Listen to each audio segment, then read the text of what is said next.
Bismillahirrahmanirrahim. Assalamualaikum warahmatullahi wabarakatuh. Perkenalkan, nama saya Feti Peranisa. Saya perwakilan dari kelompok 2.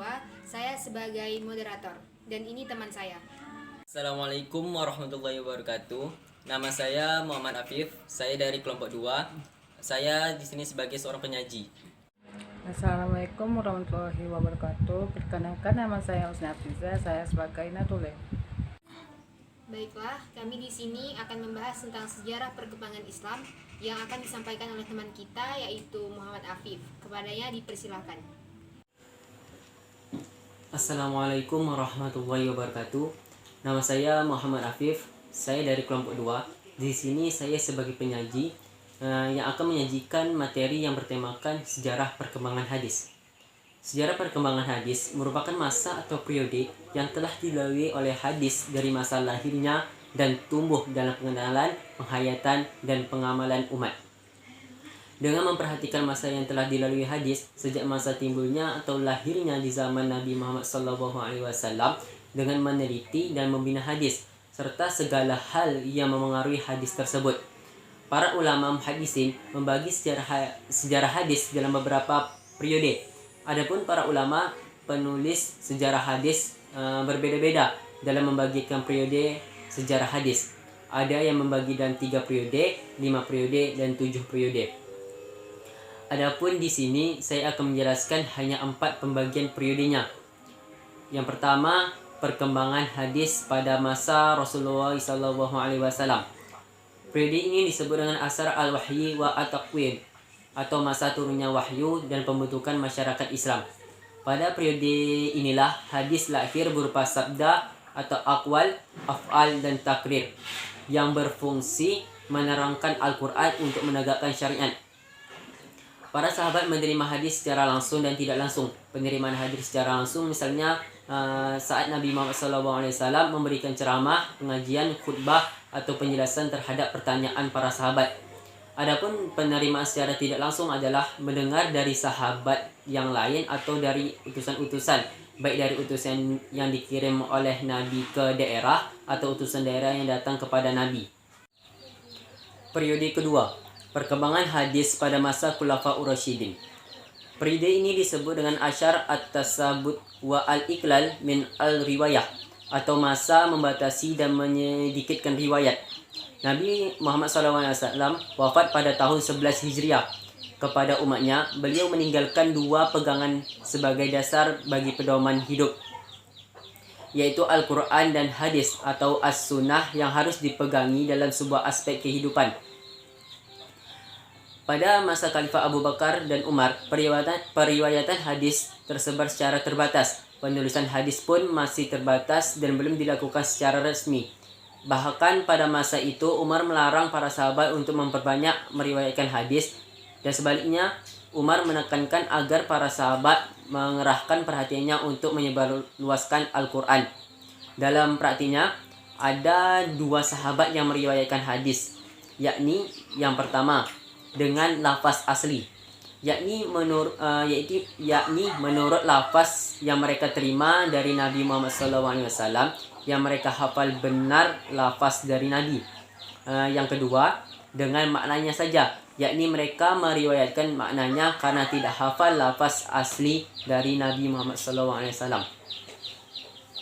Pada masa sahabat kecil dan tabi'in, periode ini disebut dengan asyar intishar al-riwayah ila al-amslar, atau masa perkembangan dan meluaskan periwayatan hadis. Pada masa ini, daerah Islam sudah meluas, yakni ke negeri Syam, Irak, Mesir, Samarkand, bahkan pada tahun 93 Hijriah meluas sampai ke Spanyol. Hal ini bersama dengan berangkatnya para sahabat ke daerah-daerah tersebut, terutama dalam rangka tugas memangku jabatan pemerintahan dan penyebar luasan ilmu hadis. Pada sahabat kecil dan tabi'in yang ingin mengetahui hadis-hadis Nabi Muhammad SAW, diharuskan berangkat ke seluruh pelosok wilayah Daulah Islamiyah untuk menanyakan hadis kepada sahabat-sahabat yang sudah tersebar di wilayah tersebut. Dengan demikian, Pada masa ini, di samping tersebar luasnya periwayatan hadis ke pelosok-pelosok daerah Jazirah Arab, perlawatan untuk mencari hadis pun menjadi ramai. Karena meningkatnya periwayatan hadis, muncullah bendaharawan dan lembaga-lembaga atau sentrum perkembangan hadis di berbagai daerah di seluruh negeri. Adapun lembaga-lembaga hadis yang menjadi pusat bagi usaha penggalian, pendidikan dan pengembangan hadis terdapat di berbagai daerah. Yang pertama, Madinah, Mekah, Basrah, Syam dan Mesir. Periode keempat, perkembangan hadis pada abad kedua dan 3 Hijriah. Periode ini disebut dengan Asyar al-Kitabah wa al-Tadwin atau masa penulisan dan pembukuan. Maksudnya, penulisan dan pembukuan secara resmi, yakni yang diselenggarakan oleh atau inisiatif pemerintah. Adapun kalau secara perseorangan, sebelum abad 2 Hijriah, hadis sudah banyak ditulis, baik pada masa tabi'in, sahabat kecil, sahabat besar, bahkan masa Nabi Muhammad SAW. Masa pembukuan secara resmi dimulai pada awal abad kedua Hijriah, yakni pada masa pemerintahan Khalifah Umar bin Abdul Aziz tahun 101 Hijriah. Sebagai Khalifah, Umar bin Abdul Aziz sadar bahwa para perawi yang menghimpun hadis dalam hafalannya semakin banyak yang meninggal. Beliau khawatir apabila tidak membukukan penulisan hadis. Banyak akhbar yang menunjukkan bahwa para penulis lebih banyak terdapat di Mekah daripada di Madinah. Hal ini dibuktikan dengan adanya izin Rasulullah SAW kepada para tawanan dalam perang Badar dari Mekah yang mampu menuliskan untuk mengajarkan menulis dan membaca kepada 10 anak Madinah sebagai tebusan dari mereka.